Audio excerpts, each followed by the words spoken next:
নমস্কার দর্শক বন্ধুরা, আপনাদের সবাইকে আরও একটা নতুন ব্লগে স্বাগত জানাই। তো বন্ধুরা, দীঘায় এসে আমরা যে হোটেলে স্টে করেছি, তো সেই হোটেলটা আপনাদেরকে আমি একটু ঘুরিয়ে দেখাবো এবং এখানে এলে আপনারা কত টাকায় হোটেল রুম পেতে পারেন, তো সেটাও আমি আপনাদেরকে বলবো। তো দেখুন, আমার সঙ্গে চলুন, সব কিছু একটু ঘুরিয়ে দেখাই, আপনাদের সঙ্গে শেয়ার করি।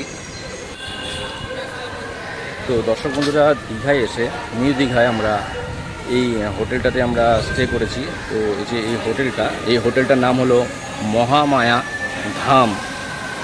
তো দেখতে পাচ্ছেন যে হোটেলের ঘরগুলো বেশ ভালো পরিষ্কার পরিচ্ছন্নই আছে। তো আপনাদেরকে আমি দেখাবো, তো আমার সঙ্গে চলুন।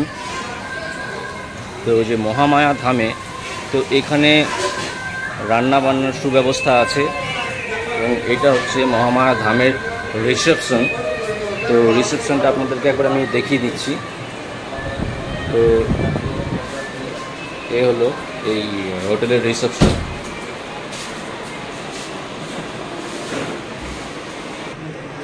এই রিসেপশনের সামনে যেই রুমগুলো আছে আপনাদের, তো সেগুলো সামনে পড়ছে। তো এই রুমগুলো আপনারা যখন অফ সিজনে আসবেন তখন 500 টাকাতে আপনারা পেয়ে যাবেন। তবে দীঘার হোটেলে যে রুমগুলো আছে, এই রুমগুলো আপনারা 500 টাকাতে পেয়ে যাবেন। এবং আমরা যে রুমগুলোতে আছি, তো সেই রুমটা আপনাদেরকে আমি একটু দেখিয়ে নেব। তো মহামায়া ধামের যেই রুমগুলোতে আমরা আছি, আপনাদের চলুন এবার সেই রুমটা একটু দেখিয়ে দেব।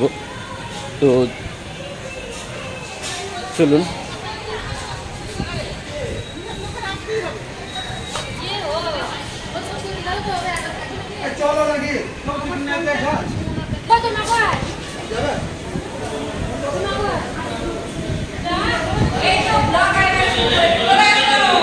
আসছি, দাঁড়াও 1 মিনিট।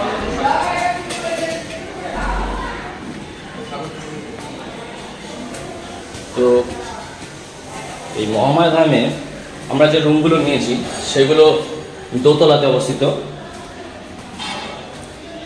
সেকেন্ড ফ্লোরে।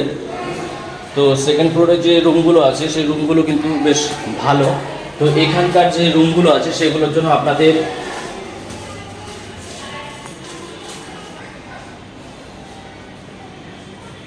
তো দীঘার যে মহামায়া ধাম, তো সেই হোটেলে যে রুম আছে, যে রুমটাতে আমরা স্টে করেছি 2 দিনের জন্য, সেই রুমটা আপনাদেরকে একটু দেখিয়ে দিচ্ছি। তো এই হলো রুমটা পরিষ্কার পরিচ্ছন্ন, খোলামেলা, ভালো, খারাপ না। এবং এখানে এই রুমগুলোর জন্য আপনাকে 700 টাকা পে করতে হবে। এর সঙ্গে দেখুন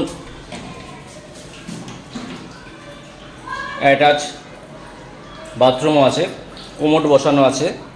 ওই বেলকনি থেকে বাইরের ভিউটাও দেখা যাচ্ছে।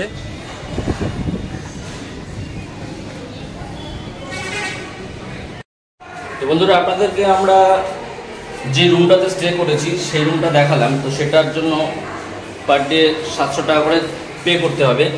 তবে একটা কথা বলে রাখি, দীঘায় যদি আপনারা হোটেল ভাড়া নেন, তো সেক্ষেত্রে কিন্তু একটা বিষয় মাথায় রাখতে হবে, যে হোটেলের যে রুমের যে ভাড়া সেটা কিন্তু সবসময় একই থাকে না, সিজন ওয়াইজ কিন্তু এটা চেঞ্জ হয়।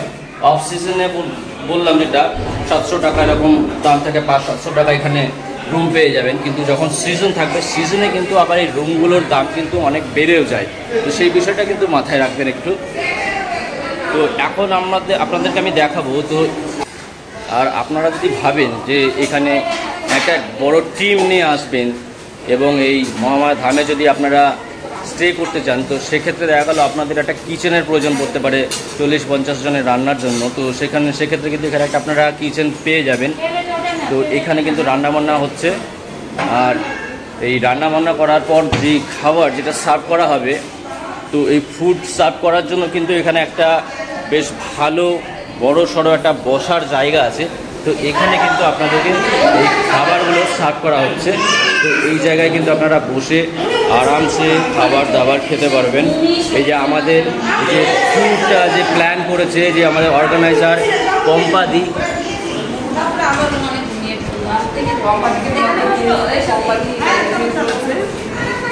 তো এখন খাওয়া দাওয়া চলছে।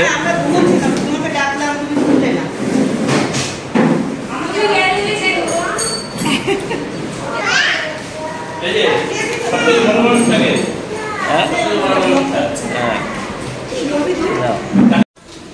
এই যে আমাদের ট্যুর প্ল্যানার টু রঞ্জন, দুপুরবেলায় কি আছে খাওয়া দাওয়া আজকে? দুপুরবেলায় দেখি যারা এসেছে তাদের থেকে জিজ্ঞাসা করে নিয়ে ওই মেনু প্ল্যান করা, মানে চিকেন না? চিকেন চিকেন চিকেন, আচ্ছা দুপুরবেলা আজকে মেনুতে চিকেন আছে। আর এই যে এখন ব্রেকফাস্টের জন্য রান্না চলছে। সকালে ব্রেকফাস্ট হচ্ছে পরোটা, তরকারি। তো বন্ধুরা, আপনারা যদি মহামায়া ধামে এসে থাকেন, স্টে করেন, এখানে এসে রুম যদি ভাড়া নেন, তাহলে আপনাদের প্রথমে একটা বিষয় এসে যেটা দাঁড়াবে যে খাওয়া দাওয়াটা কোথায় পাবো। তো সেটার জন্য আপনাদেরকে আমি দেখিয়ে রাখি। তো এখানে কিন্তু খাওয়া দাওয়ারও সুব্যবস্থা আছে।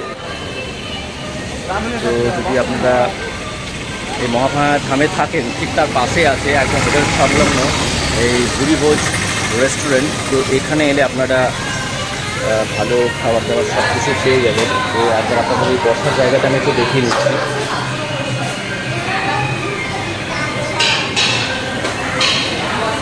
পিছনে আছে বেস্ট কিচেন।